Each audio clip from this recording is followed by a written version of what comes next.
ప్రపంచ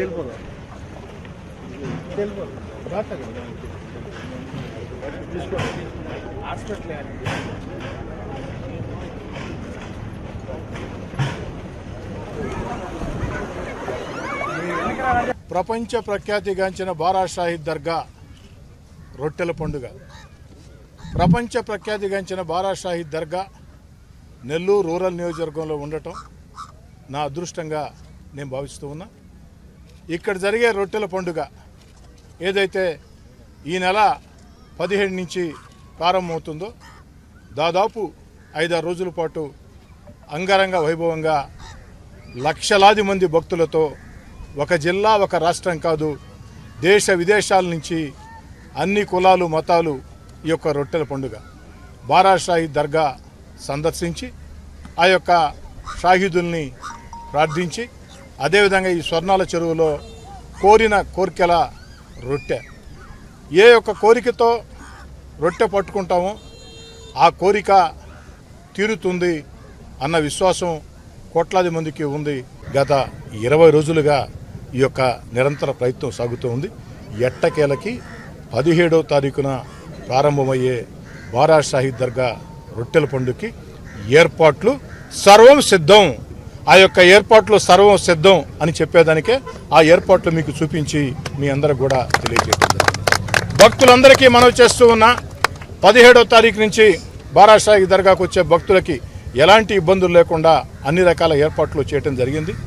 ఏ ఒక్క చిన్న ఇబ్బంది కూడా ఉండదు. అనేక రకాల కార్యక్రమాలు ఉంటాయి. ప్రతి ఒక్కరు కూడా దీంట్లో పాల్గొవాలని, ఏ ఒక్కరికి ఏ చిన్న ఇబ్బంది వచ్చినా నేరుగా నాకు కానీ దర్గా కమిటీ సభ్యులకి, చైర్మన్కి, అధికారులకి ఎవరికైనా ఫోన్ చేయొచ్చు అని చెప్పని కోరుకుంటూ ఉన్నాను. అదేవిధంగా ఈనాడు బారా షాహిద్ దర్గా కమిటీ చైర్మన్కి, ఆ యొక్క సభ్యులకి నేను ఒక మాట చెప్తూ ఉన్నా. ఈరోజు ఈనాడు దినపత్రిక భక్తులకు ఇబ్బంది లేకుండా చేసేదానికి అనేక రకాల సూచనలు చేసింది. నిజంగా ఈనాడు దినపత్రిక ఈరోజు చేసిన సూచనలు అద్భుతమైన సూచనలు. నేను బారా షాహిద్ దర్గా కమిటీ చైర్మన్కి కానీ, సభ్యులకు కానీ, అధికారులకు కానీ, నా పక్షాన ఇక్కడ పర్యవేక్షిస్తున్నటువంటి ముస్లిం నాయకులకు కానీ, నా తమ్ముడు కోటంరెడ్డి గిరిధర్ రెడ్డికి కానీ అందరికీ ప్రత్యేకంగా చెప్తూ ఉన్నా. ఈరోజు ఈనాడు దినపత్రిక ఏదైతే బారా షాహిద్ దర్గాలో భక్తులకు ఎలాంటి ఇబ్బందులు లేకుండా చేయాల్సిన దానికి కొన్ని సూచనలు చేసింది. ఆ సూచనలు పాటించడం కష్టం కావచ్చు, కానీ మనమందరం సమిష్టిగా అనుకుంటే ఏది అసాధ్యం కాదు. ఏది అసాధ్యం కాదు, ఖచ్చితంగా సాధ్యమే. దాంట్లో ఎలాంటి అనుమానం లే. కాబట్టి ఆ యొక్క భక్తులు ఆధ్యాత్మిక వాతావరణం ఉండేదానికి రాజకీయ ఫ్లెక్సీలు లేకుండా చేశాం. చుట్టుపక్కల పరిసర ప్రాంతాల్లో రాజకీయ ఫ్లెక్సీలు ఉండకూడదు, ఒక ఆధ్యాత్మిక ధోరణితో ఇక్కడ ఉండాలని చెప్పని, అదేవిధంగా భక్తులకు ఎలాంటి ఇబ్బంది లేకుండా చేసేదానికి అనేక మంది మత పెద్దలు, బారా షాహిద్ దర్గా గతంలో చైర్మన్లుగా పనిచేసిన వ్యక్తులు, ఈ యొక్క దర్గాతో అనుబంధం వ్యక్తులు అనేక సూచనలు చేశారు. ఆ సూచనలతో పాటు ఈరోజు ఈనాడు దినపత్రిక చేసిన సూచనలని తూచా తప్పకుండా పాటించాలని చెప్పని అందరిని కోరుతూ ఉన్నా. చాలా మంచి సూచనలు. ఆ సూచనలు ప్రతి ఒక్కరూ కూడా చదివి తెలుసుకోవాలని చెప్పని కోరుకుంటూ, బారా షాహిద్ దర్గాలో జరిగిన అభివృద్ధి కార్యక్రమాల మీద, అనేక రకాల వ్యవహారాల మీద ఇంజనీరింగ్ అధికారులకి ఇప్పటికే స్పష్టమైన ఆదేశాలు ఇచ్చా. ఎక్కడ నాణ్యతా ప్రమాణాల విషయంలో రాజీ పడవద్దు. అభివృద్ధి కార్యక్రమాల విషయంలో తాత్కాలిక ఏర్పాట్లు కావచ్చు, పూర్తిస్థాయి ఏర్పాట్లు కావచ్చు, భక్తుల సౌకర్యార్థి కోసం ఏర్పాటు చేసిన కార్యక్రమాలు కావచ్చు, లేదా సర్వాంగ సుందరంగా చేసేదానికి లైటింగ్ ఏర్పాట్లు కావచ్చు, వీటన్నిటిలో కూడా నాణ్యతా ప్రమాణాలు ఎక్కడా రాజీ పడవద్దు. నాణ్యతా ప్రమాణాల్లో రాజీ పడితే ఏ చిన్న పొరపాటు జరిగినా సంబంధిత ఏఈలపై, కార్పొరేషన్లో అట్టడుగు స్థాయిలో ఏఈలే పర్యవేక్షించాలి. కాబట్టి ఆ సంబంధిత ఏఈలపై, డీలపై చర్యలు తప్పు. ముఖ్యంగా ఈ చుట్టుపక్కలే అనేక కళ్యాణ మండపాలు ఉన్నాయి. వారందరితో అధికారులు వ్యక్తిగతంగా మాట్లాడతారు.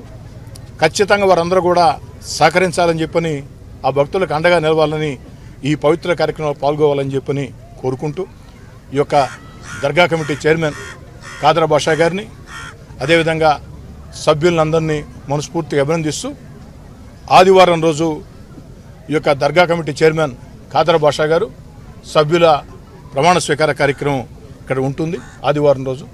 దానిలో ఇద్దరు మంత్రులు, అటు పొంగూరు నారాయణ గారు, అదేవిధంగా ఆనవ రామనారాయణ రెడ్డి గారు, ఇద్దరు మంత్రులు పాల్గొంటారు. జిల్లా తెలుగుదేశం పార్టీ అధ్యక్షులు అబ్దుల్ అజీజ్ గారు పాల్గొంటారు. ఆ రోజు ఇరిగేషన్ శాఖ మంత్రి కూడా నెల్లూరుకు ఇచ్చేస్తున్నారు. ఇతరత్ర కార్యక్రమాల మీద వారికి సమయం ఉంటే వారిని కూడా, అంటే ముగ్గురు మంత్రుల్ని ఈ కార్యక్రమానికి ఆహ్వానించేదానికి ఆలోచన చేస్తూ ఉన్నాం. ఆ రోజు జిల్లా కలెక్టర్ గారు, ఎస్పీ గారు, అధికారులందరూ కూడా దగ్గర ఉండి వారి చేత ప్రమాణ స్వీకార కార్యక్రమం ఉంటుంది. దర్గా కమిటీ చైర్మన్కి, సభ్యులకి మీకు ఇచ్చిన బాధ్యతలు అలంకారప్రాయం కాదు. మామూలుగా ఎక్కడైనా పదవులు అనుకోకుండా వస్తాయేమో కానీ దేవస్థానాలు, దర్గాలు, పవిత్ర పుణ్యక్షేత్రాల పదవులు ఆ దేవుడి ఆశీస్సులు ఉంటేనే వస్తాయి. బారా షాహిదుల ఆశీస్సులు మీకు ఉండబట్టే మీ పూర్వజన్మ సుకృతం ఈ యొక్క కమిటీ చైర్మన్ కావటం, సభ్యులు కావటం. కాబట్టి దాన్ని బాధ్యతగా తీసుకుని ఈ యొక్క 10 రోజుల పాటు, 12 రోజుల పాటు ఎక్కడా ఎలాంటి కార్యక్రమాలు పెట్టుకోకుండా 24 గంటలు దర్గాలో అందుబాటులో ఉండాలని, ఈ కార్యక్రమాలని ఎప్పటికప్పుడు నేను స్వయంగా పర్యవేక్షిస్తానని, చిన్న అపరిస్థితి కూడా జరగకుండా ముఖ్యంగా ఫైర్ అధికారులకి చెప్తూ ఉన్నా, మీ మీద పెద్ద ఎత్తున బాధ్యత ఉంది. అదేవిధంగా గజ ఎత్తగాళ్ళు, ఫైర్ డిపార్ట్మెంట్ జాగ్రత్త అండి. తర్వాత అదేవిధంగా ఫిషరీస్ డిపార్ట్మెంట్ గజ ఎత్తగాళ్ళు కూడా చెప్తూ ఉన్నా. ఎందుకంటే పిల్లలు చాలామంది ఇప్పుడే చూస్తున్నారు, పండగ ఇంకా ప్రారంభం కాల, ఇప్పటికే కొన్ని వేల మందితో జనసంద్రంగా బారా షాహిద్ మారుతూ ఉంది. ఏ చిన్న అపశృతి జరగకుండా ప్రతి ఒక్కరూ బాధ్యత తీసుకోవాలని చెప్పి కోరుతూ, ఆ బారా షాహిదుల ఆశీస్సులతో ఈ సంవత్సరం రొట్టెల పండుగ అద్భుతంగా, మహోద్భుతంగా జరుగుతుందని ఆకాంక్షిస్తూ, భక్తుల ఇబ్బందులు లేకుండా, భక్తులకి సర్వ సౌకర్యాలు కలిగే విధంగా, ఆధ్యాత్మిక వాతావరణంలో దర్శనం చేసుకునే విధంగా అనేక రకాల ఏర్పాట్లు చేశాం.